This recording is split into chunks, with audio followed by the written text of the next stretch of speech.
This is a farm in China. This is a McDonald's in New York. This is an apartment complex in Mumbai. And this is a skyscraper in London. What do all of these things have in common? Well, as it turns out, all of these places' successes or failures, economic booms or collapses, and even population explosions or famines might soon be decided by the nation of Morocco. But probably not for the reasons that you might think. In fact, this future economic trajectory was likely decided by a tiny little creature just a couple centuries ago. This is a bat. In the modern world, we view bats as things that both control insect populations, as well as creatures that spread rare diseases. But a few hundred years ago, bats were discovered to do something else. Something miraculous that would shape our world forever without most people realizing it. In 1802, the European explorer Alexander von Humboldt was traveling through the Peruvian lands when he discovered something strange. You see, the Peruvian lands did not seem like they were suitable for large-scale agriculture, yet the Peruvian fields were filled with lush and healthy-looking crops. And he soon discovered that the Peruvian people had been collecting a substance called guano, which is the excretion of bats and some seabirds, and they were using this by spreading it along their crops for the previous several thousand years. So, Alexander von Humboldt ended up bringing this knowledge of guano significantly increasing food production back to Europe, where soon that knowledge would become a key point of interest to the Western world. Because soon after the discovery of guano, food production boomed in the United States and Europe. And all of a sudden, these Western nations went from having a small but significant shortage of food to having a massive surplus of food, which was more than enough to feed all of its citizens and then some. In fact, guano's impact on boosting food production became so important that several wars were fought over guano, such as the Chincha Islands War of 1864, and the War of the Pacific in 1879. The United States actually became so enamored with guano that it passed the Guano Islands Act, which allowed any American citizen to claim and annex any island that had any substantial amount of guano on it. And well, they did lay claim to roughly 70 of these islands, most of which were in the Pacific Ocean. Now you see, guano became so important to the economic, population, and industrial growth of the Western world that it arguably became the most vital resource in the entire world. However, in 1913, Fritz Haber would discover a way to synthesize an artificial version of guano that we today call fertilizer. And it was this one event, the discovery of fertilizer, that would go on to be known as the detonator for the population explosion of the world. Soon after, starvation in nations that used fertilizer became rare. The world's population grew from 1.6 billion to 7.7 billion over the next 100 years. Food production and crop yields immediately doubled in many areas that used fertilizer. Nations with typically unsuitable locations to grow food, like northern European countries such as Norway, all of a sudden were able to sustainably grow crops in more areas. And well, eventually every single country's economic and population growth was indirectly caused by the food surplus created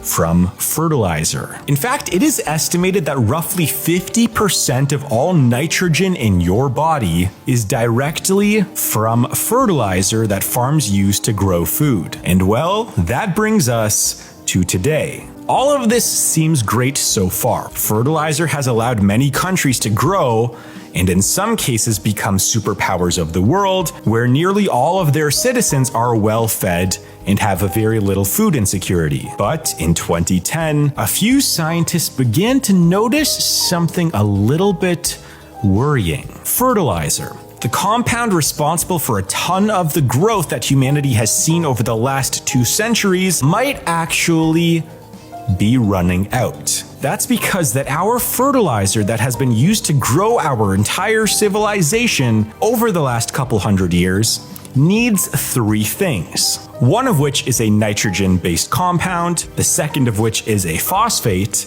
and the third of which is a potassium-based compound. And two of these are compounds that we cannot create from scratch. And those compounds are phosphate and potassium, or in its raw form, potash. You see, potash is a non-renewable resource that is largely controlled by just 4 countries. Canada is by far the world's largest producer of potash, with over 1/3 of the world's potash coming from Canada. Russia, Belarus, and China produce between 10 and 20% of the world's potash each, and every other nation in the world combined produces only about 19% of the world's potash. And let's think about that for a second. Essentially, 4 countries control one ingredient that will dictate who is or isn't allowed to produce fertilizer. And because potash resources are being depleted in these countries, potash will become a more valuable resource as the world's population continues to grow and the food requirements for the world also grow. Now, the world isn't likely going to go through a potash shortage in the next 100 years or so. In fact, our potash reserves could last for several hundred years before we see any shortages. However, phosphate, one of those 3 key ingredients, is a completely different case. You see, since 2010, there's been a hotly contested debate about when, not if, the world will run out of rock phosphate. The United States Geological Survey estimated that we currently have 260 years worth of phosphate left in the earth, assuming that the population doesn't grow at all. And assuming the population continues to grow at a similar rate at what it is today, we have roughly just over 100 years of phosphate left in the earth. However, those are just estimates. That number could be much lower or much higher. But really, we don't even need to know when the world will run out of phosphate, because we are already seeing shortages. And also, we are seeing countries take drastic economic policies to protect their own phosphate. For example, phosphate prices have increased by roughly 80% since early 2020. In September of 2021, China banned exporting of any of its own phosphate in hopes of assuring that it had enough phosphate to produce enough fertilizer to grow its own food for the foreseeable future. But there is one key aspect that I have left out until this point, and that is this. You see, China has the second largest phosphate reserves in the world, as it owns roughly 5% of the world's phosphate. And keep in mind that is second on this list, and it is already concerned about its phosphate supply. Syria has the 3rd largest amount of phosphate at 3%, Algeria is next at just under 3%, and the rest of the world has only 2% or less each per country in terms of the world's phosphate reserves. But then at number 1, there is the country of Morocco. You see, Morocco owns a whopping 70% of the world's phosphate. And let's think about that for a second. One nation owns 70% of a resource that can dictate which other nations will be able to feed their populations. In fact, within the next several decades, the world's food supply could become dependent upon whoever Morocco chooses to trade with or who they choose not to trade with. Or maybe just simply, Morocco will just sell off the phosphate to the highest bidder. There is also the potential for international conflict or cooperation, as that has been seen throughout history with any valuable resource. And this would be far from the first time that we have seen wars started or partnerships enacted that revolved around the acquisition of fertilizer. In fact, increasingly every single year, large populous countries like India, Mexico, and Brazil are becoming even more reliant upon Moroccan phosphate or their agricultural industries. And other nations like the United States have been placing tariffs on Moroccan phosphate and going in the other direction.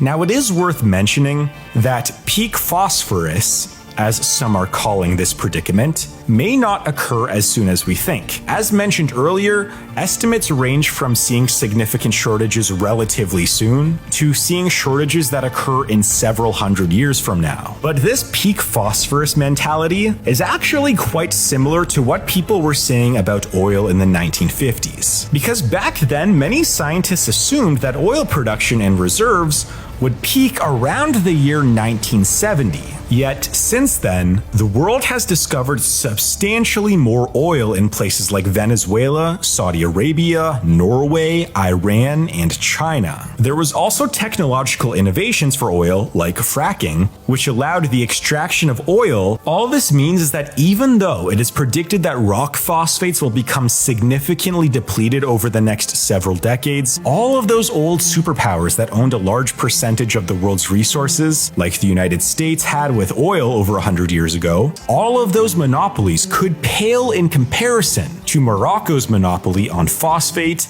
and the world's fertilizer.